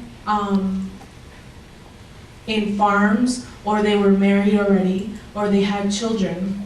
So it was very interesting for me to see that a lot of them were already married, or they had moved to the cities in search of opportunities. So it just shows, I don't think that it means that the cities are better, it's just what's happening there.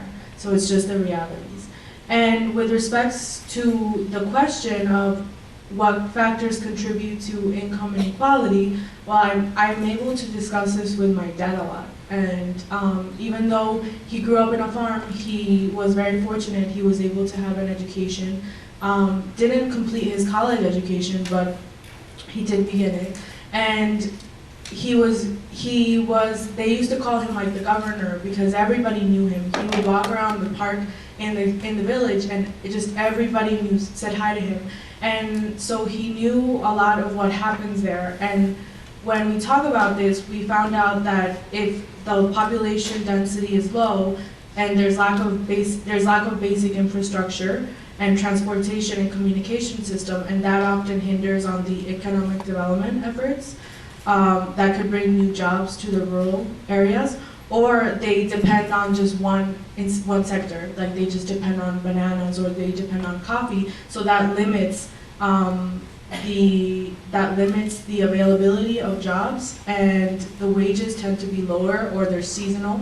And in the winter time when it rains a lot, that their harvest, there's not enough, so that also hinders. And then fewer people living and working in rural areas, that makes it difficult to provide the necessary services that support work. Thank you.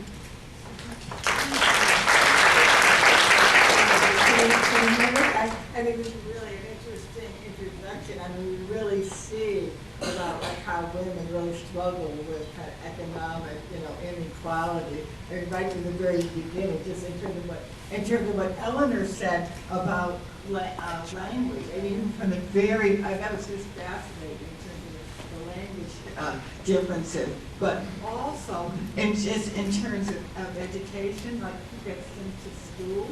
Right, and if you have a parent who really encourages you to pursue education, then perhaps you're able to. But if you don't, or if you're an orphan, I mean, how do we really get that advantage? And I saw that many girls around the world are really disadvantaged. Without education, they're not able to, to read. They're not able to move toward jobs. So a lot of issues that really contribute to keeping rural women poor. But one question I have, and the next question is, how can women kind of empower themselves?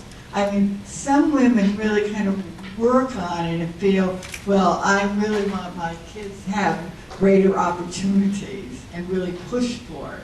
But I just wonder, is there anything that we can do, anything urban women can do, or just women in general to help women work on in terms of empowerment? Anyone? So I'm always taught that things have to start from bottom up. We shouldn't impose things on these people ever. So in terms of empowering women, I think you need to first get them together. Recruit them, get them interested on the changes that, the potential that they have in implementing change in their communities.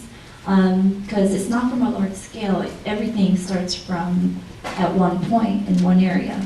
So I think it's first important to spread awareness and have these women come together in the community and start having a dialogue with each other.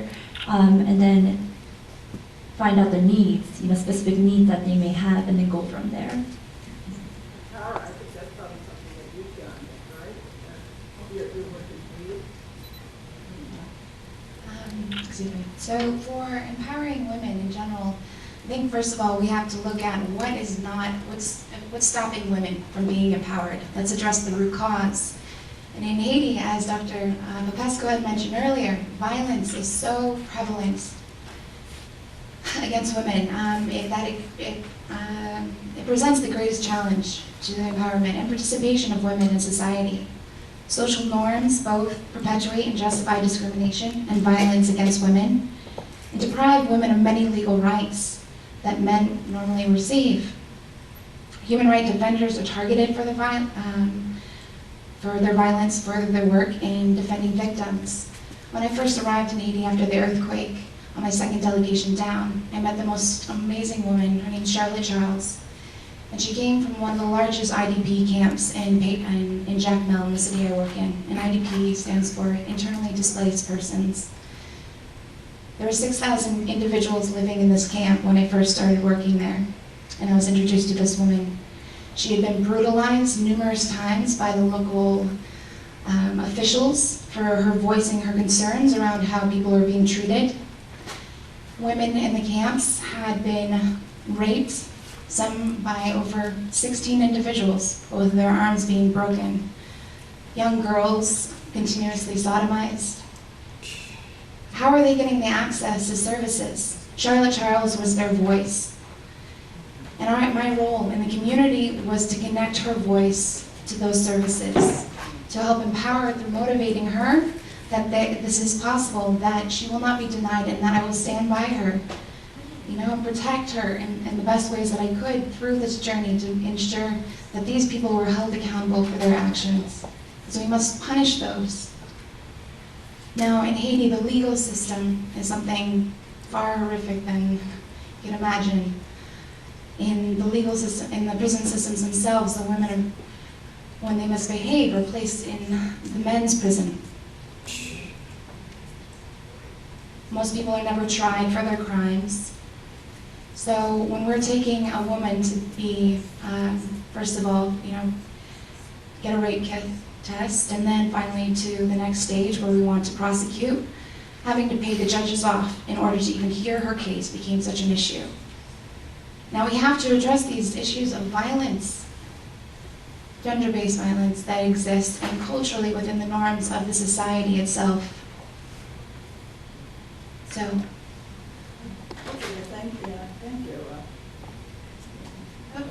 I'd really like to endorse what Christine said, and we heard this already in the room, that when we decide as urban women to help the rural women, we must consult widely and deeply. I love your reference to victims for victims. There is that sort of peer counseling. I've been through it before, so here are my coping strategies, and we need to learn from that. My day job is I'm a development consultant, and one of the great stories about development is a well-meaning group deciding that they wanted to build a borehole for water for a group of rural women who were traveling up to 3 hours a day to go and fetch water for their families. And this wonderful group moves in and builds a borehole very close to the community. And then they go back a year later on a review to see how wonderful their project is.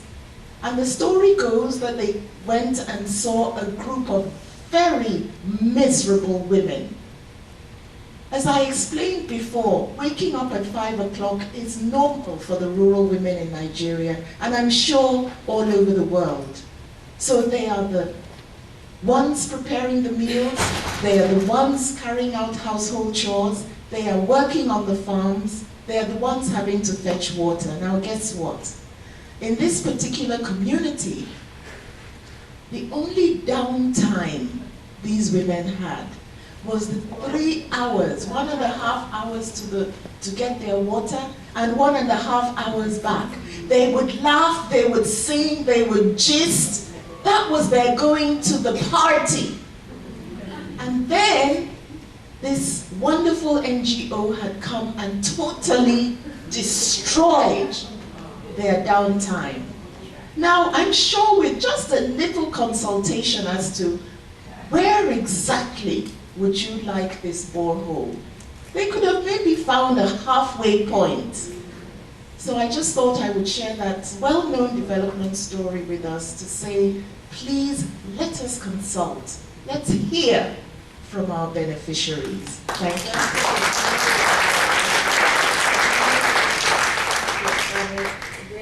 It's a very important and dramatic lesson about the importance of really consulting people, and you can't just kind of push empowerment, quote unquote, on people. It was really important to consult people who are trying to help. Yeah, I just wanted to share that I think a way to help individuals is to help them help themselves. And I thought it was great, the fact that Dr. Marciana spoke about the first thing that they did was have a community forum, and also what Eleanor said, we have to listen to what the needs of the community are. We can't go there and impose our beliefs because everybody has different beliefs and different livelihoods. So I think that a great way to help is going there and speaking to the people and letting and speaking, just saying, sharing what I do, going to school and letting them know the benefits of what I do is then they open their ears and they're like, oh, I would like to do something like that. How do I do that? And teaching them how to do it, but not handing everything, because I don't think that they're not learning how to do it themselves, and they're not really developing the skills needed. So I think a great way is volunteering or educational outreach, but again, I think there has to be a component of teaching them how to do it themselves and listening to what the needs are, and helping them achieve those needs without actually giving them everything. I think that's. Thank you. And now I'd like to ask specifically, what are challenges for older women and older rural women, and how are they particularly, affected? And who would like to begin with addressing that question? Particular challenges for older women. Yes, well, coming from my professional background, I'm a medical doctor. So the challenges for older women in rural areas is pretty much the same as older women in an urban area. The usual problems that come with age. However, I want to say that in the African perspective, I just wanted to give an insight. In the African perspective, there's an unusual dynamic that comes up. The older woman, especially if she's postmenopausal, assumes a very respected status. Guess why? She is no longer menstruating. So she's respected as a man. Do you understand that dynamic? So somebody said that's crazy. So the fact that she now, assumes the garb of a man, she now is more respected. If she comes up and she makes a decision, they'll say, oh, Mama said this in the village. However, I also want to point to the fact that grandmothers, in the context of HIV and AIDS, became now a very special class, where you had the younger generation, because of their practice of unprotected sex, were dying off with AIDS. So they left orphaned children. And those in the health community dealing with HIV and AIDS had to look to grandmothers to be the ones to then look after these orphan children. And in some cases, we had to look to grandmothers to look after not just their own grandchildren, but several orphans in the community. Yet another phenomenon, and do permit me, I am speaking from the African perspective. Another phenomenon is that of a certain sector of children that are accused as being witches. This we have in Nigeria, Angola, DRC, and some other countries. And these children are being driven away from their communities for, simple things like sleepwalking, or breaking a plate, or, sneezing too much. And that if any bad incident happens in the family, these children are blamed as being the cause. Now what happens is when they are ostracized by the paternal community, we have found it difficult to reintegrate them into the very community that wants to harm them. So we have now found maternal grandparents to be useful in rehabilitating and reintegrating these children. So if the children come from community A, and community A has ostracized them because inheritance is patrilineal and they're said to come from community A.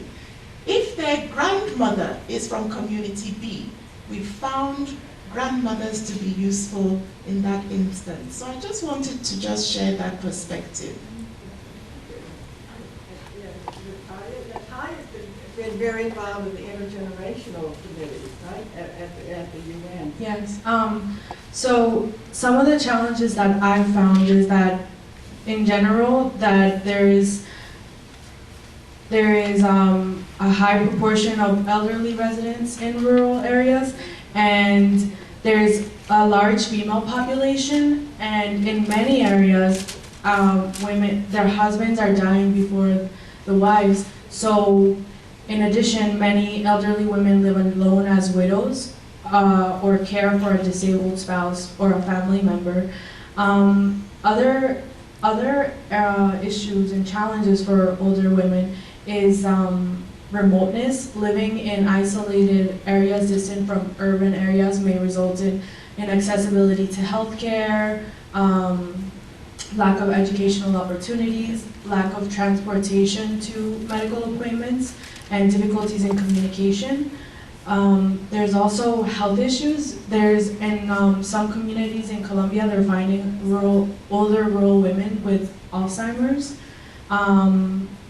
And there's also environmental challenges that includes lack of safe drinking water, lack of proper sanitary facilities for disposal of sewage and garbage, low quality housing, lack of electricity. And migration is also a problem where the lack of profitability of family holdings cause them to move to urban centers, and they're usually the last to move.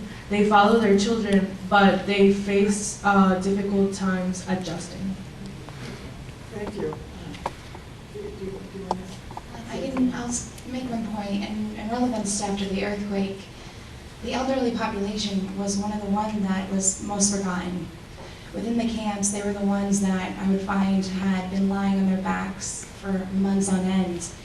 When aid is distributed from the international agencies that responded to the earthquake, there's lines out the door. Now, it's not the women with their small children nor the elderly that can fight their way to the beginning of the line to be able to get the aid that's so desperately needed. And when the system of the family falls apart, either if they've lost one through the earthquake or they're displaced, that is their social services. In essence, that is their support. We have our social security here, but the children are the social security in Haiti. They are what they expect for them to be there in the long run. And so when we have these natural disasters that impact the social structure of the family, it is the elderly that suffer the most and are always the most quickly forgotten. Well, thank you. I mean, it's very interesting kind of around the world with some of the challenges that older women face, or older rural women. And also, let me just ask about, in terms of health challenges, for women around the world. So I would like to begin with this, Eleanor. And I think each of our speakers have really touched on this topic before about some of the health challenges, but let us kind of sum up some of the health challenges. Definitely the stress-related diseases are more prevalent amongst the rural women. Because of the back-breaking work that these women do. When we go as Medical Women's Association to the rural areas, we're having to deal with different forms of arthritis. The problem with the rural woman is lack of access to either screening facilities or health care. So a woman who, for example, in the rural area, depends on a traditional birth attendant, you find out that there's increased mortality and morbidity for women in rural areas. A woman who, when she's pregnant, for example, has to be taken by a wheelbarrow to the nearest health facility, again, there is higher maternal and infant mortality, just because of lack of access. By way of maternal health, a lot of us in the room know about the 3 delays. The fact that decision-making at household level is designed in such a way that the woman who is pregnant and bleeding has to seek permission from her husband or older mother-in-law to say, please, I'm bleeding, I think I need help. Can I please go to the hospital? So that's the first delay. that the woman suffers in the rural area. When we were doing our work as the Medical Women's Association, we had a free screening program for breast and cervical cancers. But we found ourselves in a very difficult ethical dilemma. We were screening these women. We said, come one and come all. We will be able to screen and tell you whether you have breast or cervical cancer.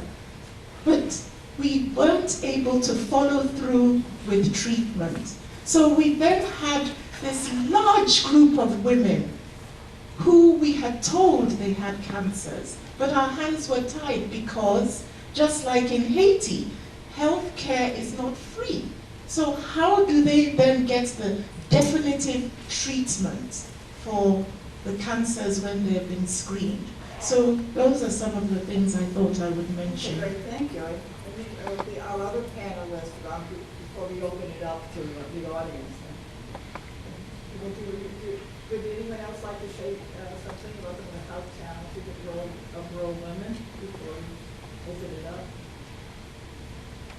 In one of the communities that we work with up in the rural area of Capuge, in the Southeast Department in Haiti, we work with over 250 women farmers. And mind you, they will be out there in the fields working 8-9 months pregnant. And one of the largest issues that these women face is prenatal care. And when a pregnancy comes, they have no access to doctors. And I have trekked up these mountains, and I know the access to roads. If we improve the access in the road infrastructure to these communities, we will reduce the mortality rate.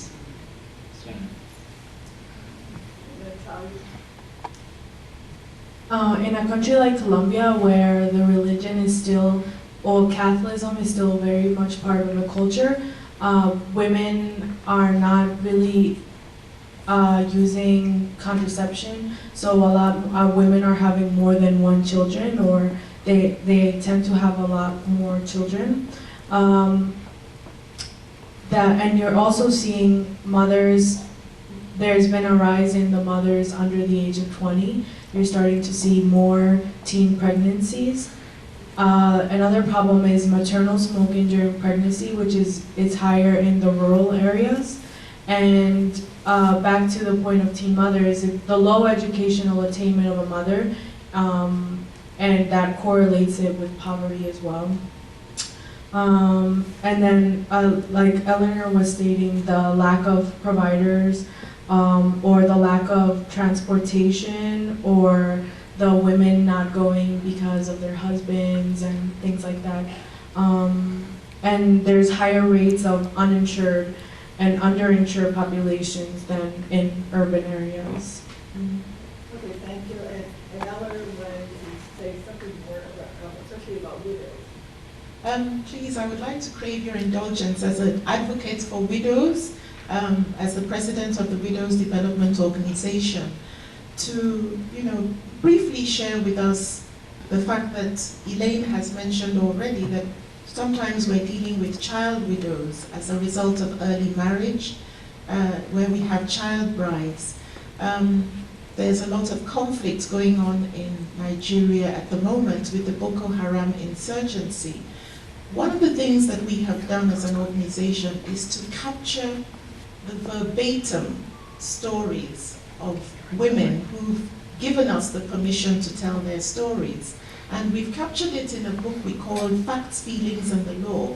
We've put what the facts are on ground, what the law says, and by the way, it took 6 years of our activism before a law was passed in one of the states in Nigeria where practices were prevalent. Some of these laws we put in picture and in the local language: no to forceful shaving of the hair, no to sleeping with the corpse, the husband's corpse, no to isolation from condolence visits, no to forceful remarriage to the spouse's relation, no to sitting on the floor or staying naked, no to drinking of the water used in washing the husband's corpse, no to being asked to wake up at specific times of the day to weep and wail, no to confinement, etc. So 2 of the stories, one told by Nkiru Augustine Ugwokwe, says concerning forceful shaving of the hair. My in-laws made me to shave my hair 3 times, even though my husband's death has not reached 1 year. It pained me very well, but they said it is the tradition. I did it because to me, hair is what I am supposed to do, to show respect I have for him. I did not bath until they buried my husband. After bathing, they said I should not comb my hair until 8 days. After that, a widow shaved my hair with razor, broke it, and threw it inside the pit toilet. From the second story quickly, my husband's people asked me to leave my husband's house because it is only a daughter that I have, and my husband is not there again to save me. They collected everything that belongs to my husband and told me to go away with my daughter. They even beat me. Anytime I am thinking about it, it scatters my head because now I am staying with other people. Sometimes I go to my mother's house and stay for a small time. Thank you for listening. Our wonderful speakers. Now let me open up the floor to you. Does anyone have any particular question for one of our panelists? Yes? It's not to a particular panelist, it's to everyone. I totally agree that we need to look at this issue from the bottom up rather than top down, and that we need to listen. But in my view, and I'm asking the panel, listening is not enough. Shouldn't we really conceptualise this rather than going into help the group, which has been mentioned? We are surely going to work together with and going to talk together with. I know in my work with Indigenous Australian women and organisations and with other groups which are disadvantaged, women with a disability, women of minority, other minority groups, I have learnt a great deal from those groups, and I would trust that they have learned something from me. So it's a two-way street. And I'll conclude just by 2 points on this. One, if one goes into a community, I've done work in criminal assault at home and other forms of domestic violence, what one finds is that women who are married say have never suffered marital rape, but when they come out of the relationship, then they will acknowledge it. And it's not just that they're afraid to acknowledge they're being raped when in the marriage. It's the conceptualisation is different. When they remove themselves from the relationship, then they reconceptualise what has happened to them and acknowledge it as rape. So I think when we actually go and work together with communities, we need to recognise that. And the second point is, if we don't actually acknowledge our own expertise, our knowledge and experience, then not only are we denying what we have learned, but we are denying the centuries of the women who came before us, our mothers, our grandmothers, our great aunts, all the women of the women's movement who have taught us and from whom we have learned, so that when we go and work together with other groups, wherever they are, we can bring that knowledge and experience rather than saying we're going in to help some group. Thank you. Do you want a few questions at a time or one by one? Let's hear from a couple of Yeah, okay. Wait for the microphone.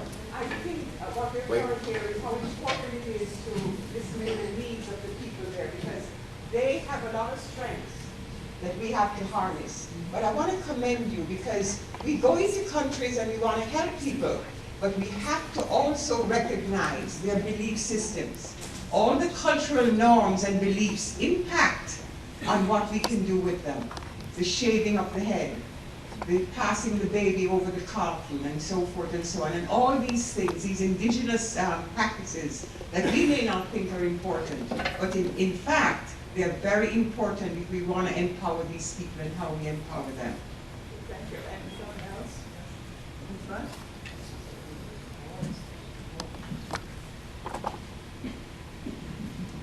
I'm Dr. Umay from John Jay College of Criminal Justice right down the road. I was here on February 27th when Dr. Eleanor Umudodobi chaired a panel on Road to Empowerment for Widows in Africa. And Eleanor is very humble, but she's the powerhouse behind the law that was made in Enugu State and Anambra State, Nigeria, which made it a criminal offense to shave a woman's hair or make her sit in the house for 5 months, 1 year, mourning for the husband, etc., etc. We were able to tape her panel, and it's on sale for $20. What is important about the panel is we talk about the law that she helped pass, and she might want to give us some insight as to what had to be done to get the law passed. But right now, it is a criminal offense to throw a widow out of the house or seize her husband's property, bank account, or even take the children away from the wife. So if you want to learn more about that law, we're selling it for $20. Thank you. Thank you. Thank you for sharing that. That's very, very impressive. Congratulations. It's really important. Does someone else have? I think we have time for another question or two. Yes?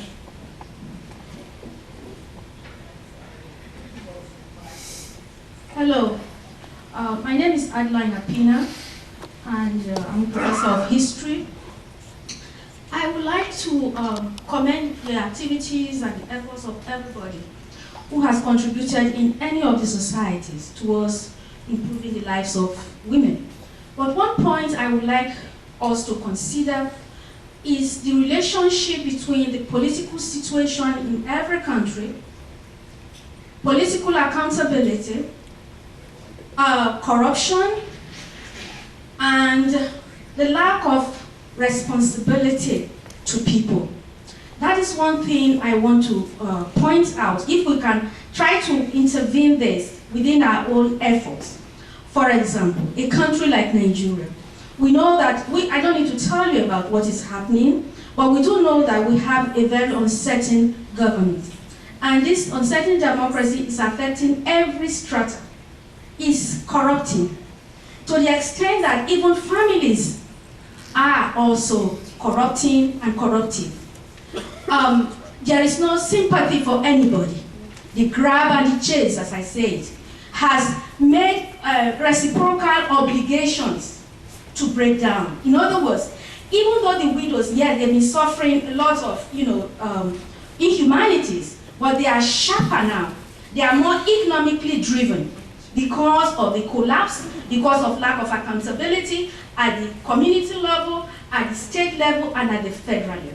Nobody is there to take responsibility for anybody, except people like Eleanor and her NGOs and whatever pressure groups she can draw into it. It's a formidable task. It's a political issue. Thank you. Thank you very much. We're running short of time, and you all want to know if you won a successful raffle. I'm going to turn the program back over to Rachel. Great, so we're going to do the raffle now. We have some fantastic prizes, as you all know. So Leanne is going to, do you want to introduce yourself? Sure. Hi, real quickly, my name is Leanne Barno. I am also with the International Health Awareness Network. And we're going to go ahead and do your raffle prizes. So you all have the little tickets if you participated. You have your little stub. If you can go ahead and pull those out when we call the number. If it matches yours, then you win the prize. And just come on up, and I think Rachel will go ahead and hand it right over to you so you're ready to go. Okay?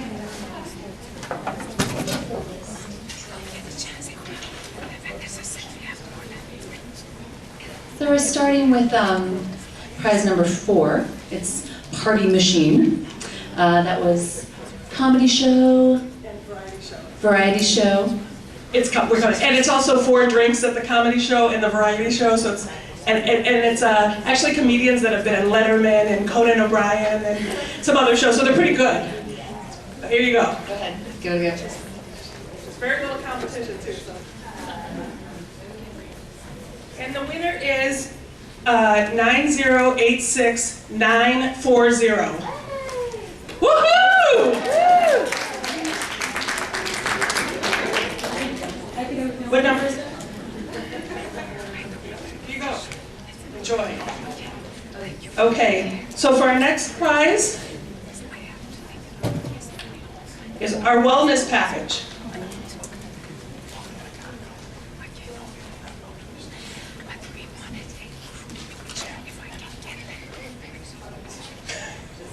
Okay, so the winner of our wellness package, which is actually a fantastic prize, is 9086905. Hey! Deter. Excellent. Yes. Fantastic.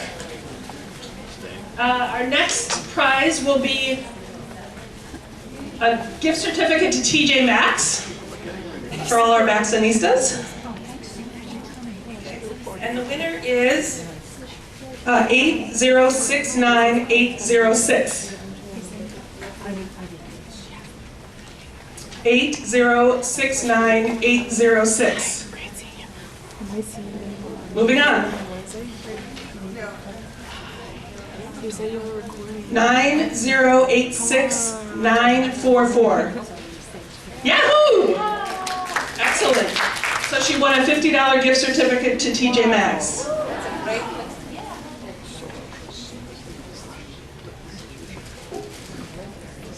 Okay, our next prize is our I Love New York gift package. It's actually a winner, as all of our gifts are. And the winner is 9086974. No, I'm so sorry, I read those. I totally had a dyslexia moment. I'm so sorry. 9086947. 9086947. I'm very sorry because I think sorry. Here we go, we'll try again. Did that girl at TJ Maxx, did you buy 5 tickets or 1? Oh, just 1. Okay. 9086977. 9086977. Okay, we'll try again.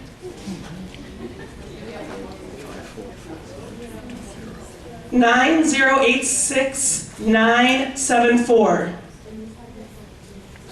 Yay, your friend won.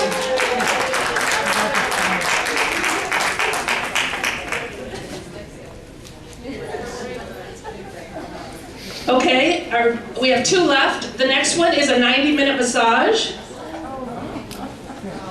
Ah! All right. And the winner is 9086936. I got it! Oh, yay!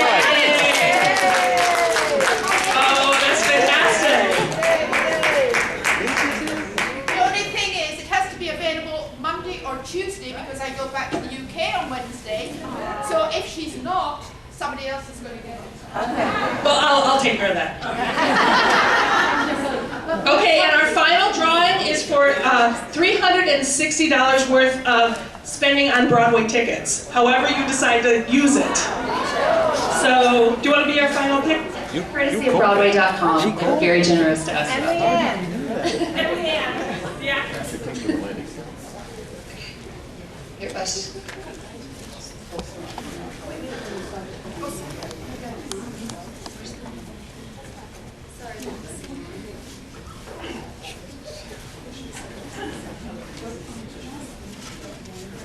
Okay, so let's do do you want to do Sapphire first?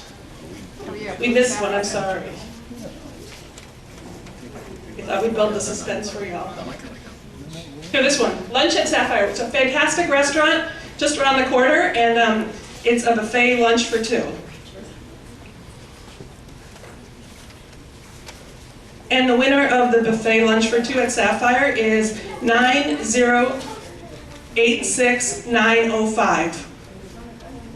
9086905. Try again. Try again. Because I already won with that ticket for something else. That's weird. I wonder if we have to. Oh.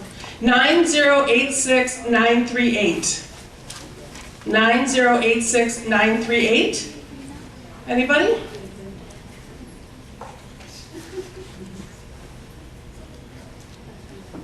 Nine 9086896. Do you want me to help you take that burden?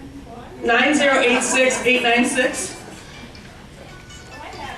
You do?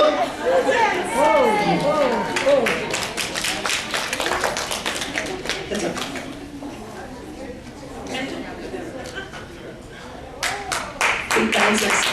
And now our final raffle prize is for $360 worth of Broadway tickets, compliments of Broadway.com.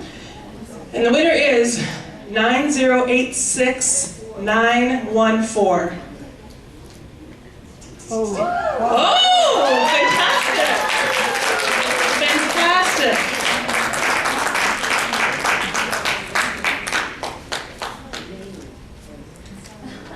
So that's the end of the raffle. Thank you very much. Please thank Rachel and Leanne for the wonderful job. Join me to say thank you.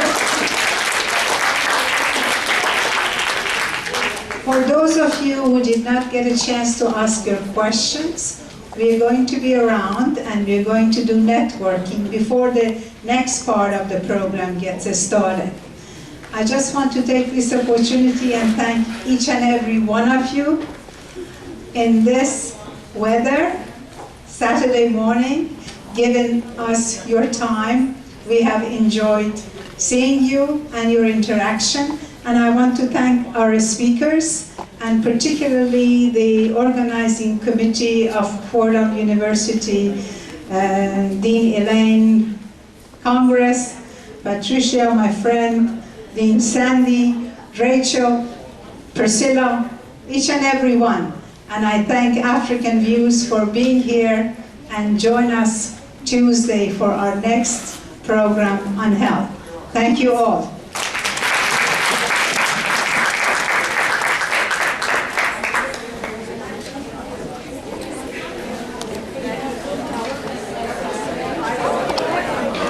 Disengage this point out.